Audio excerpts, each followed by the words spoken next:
Hello, everyone. How are you? I'm Jade the Willow. I'm doing pretty good. I'm getting over a cold, but that's not important. What's important is that today we are going to finish this project.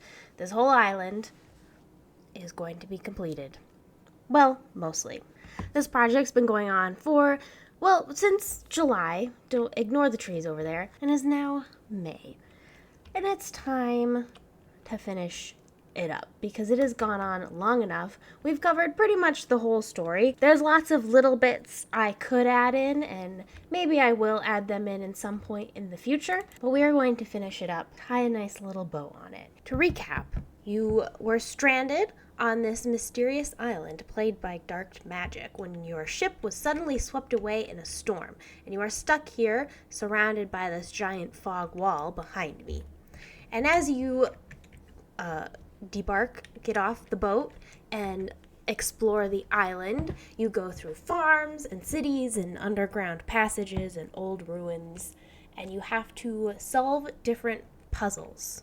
Oops, that's embarrassing. And you have to solve different puzzles so that you can restore the land. You follow along learning the story of the villagers who lived here and somebody referred to as the fallen hero, or just the hero anyway, who has left journal entries scattered throughout the land.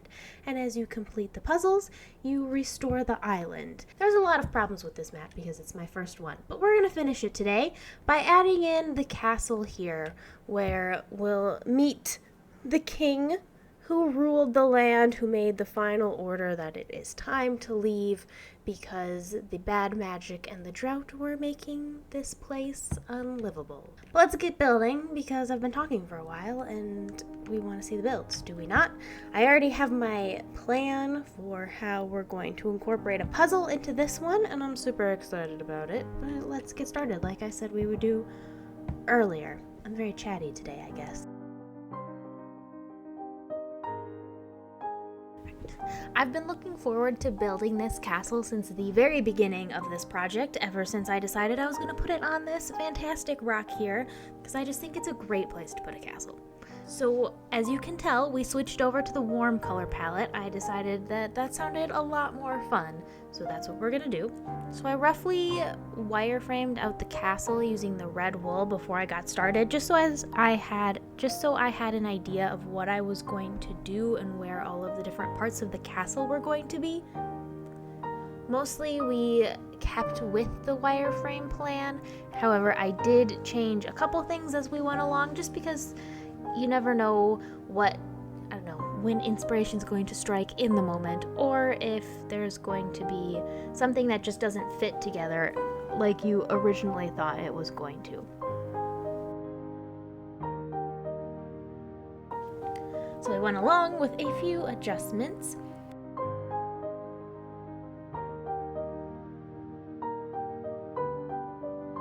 I started with one of the main sections of the castle. There's three main bigger areas, and I'm only going to show building one of them because it's a lot of repetition for the other two, and I just think it would get kind of boring.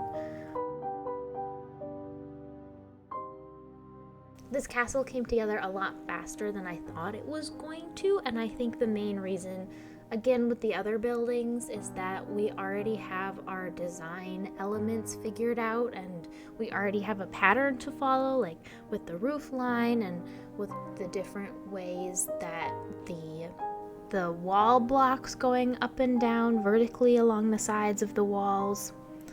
Wall blocks like the sandstone wall and the diorite wall. That's what I mean by that. Anyway.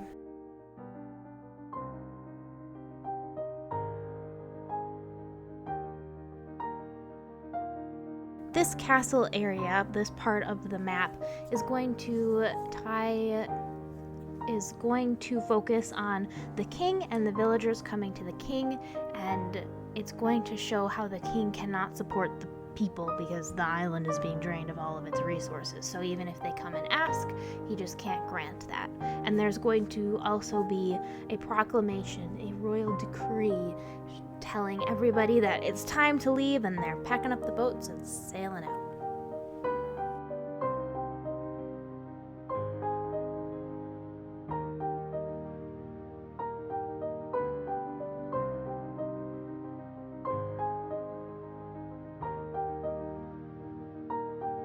We don't have too much going on around the castle because the castle itself is the big point, and the puzzle that's going to be tied to the castle is going to be happening on the inside, so there's not really much to see if you explore around, but you definitely can.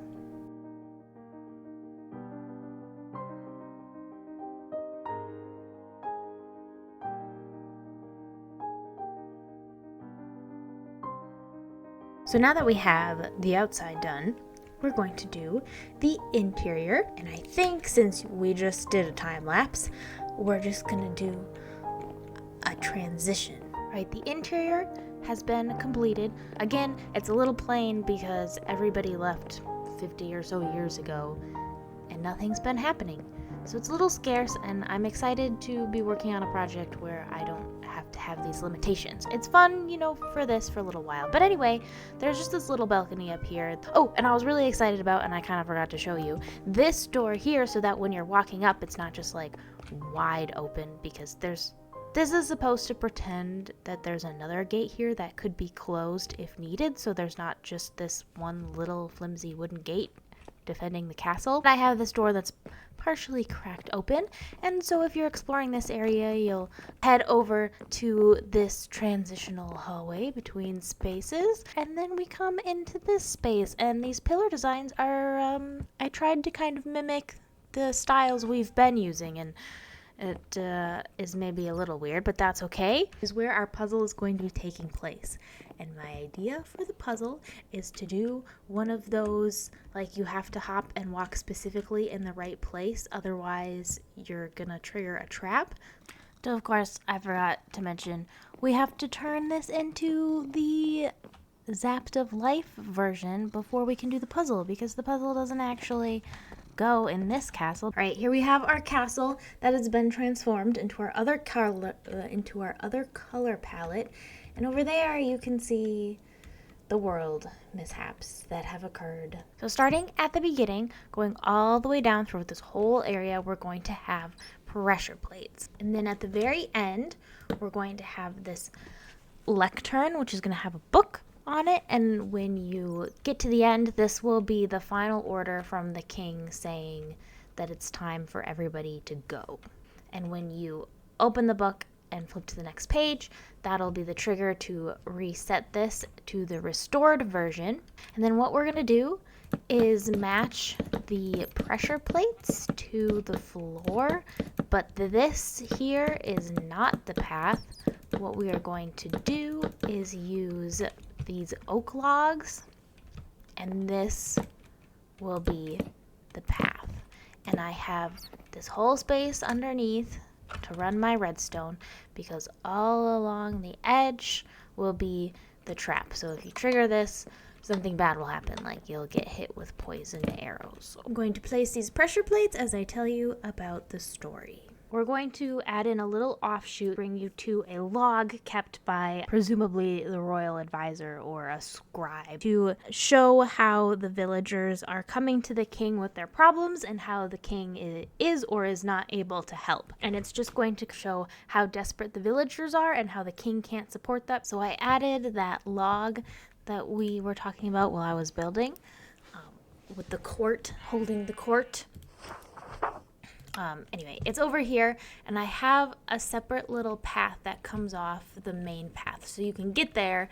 Of course, you can also just run across like a crazy person. And then I also wanted to tell you, before I got distracted really quickly, this is the royal proclamation sent by the king. I should have signed it. Oops. Okay, well, anyway. This is the royal proclamation that you go all the way at the end that talks about how sad it is that well, I guess not sad, but it is sad. It talks about how everybody has to now leave, and when they have to leave by, and the threats of the bad guys. All right, as you can see from the arrows, it works. Well, it kind of works. It works the first time, and then after that, it doesn't work, because the redstone's been triggered and it doesn't untrigger. But I'm going to work on fixing that off camera, because I don't think it'll be that interesting. But you can see the setup is pretty weird, and I don't really know what to do with that. I'm gonna put glow lichen along all of the dispensers so that the player cannot reach into it. But anyway, everybody, thank you so much for coming on this journey with me. I know it didn't quite pan out maybe exactly as we had hoped, but that's okay. You build and you learn and you move on. So I want to do another project like this. I've learned a lot from this one. This project, there were two big difficulties. First one was having to build everything twice, so that was kind of difficult. And then also learning command blocks and how to work in all of that. And the map ended up being very clunky. I won't be releasing it, at least not now. I'd have to come back and do a lot of work to really get it to a place where I would feel, comfortable putting it out there for people. It's kind of disappointing when you open something up and it doesn't work like it's supposed to. But I appreciate you coming along on the journey, and I have high hopes for my next project. Wanted to say goodbye from our beginning part, which I'm still so happy with this fog wall. It looks so cool. I want to use that in something else because it's just fantastic looking. But alright, that's been a very long goodbye, so if you're still here and you haven't clicked off yet, thank you very much, and I really appreciate you following along on this journey with me, and I'm excited to start the next one. Bye!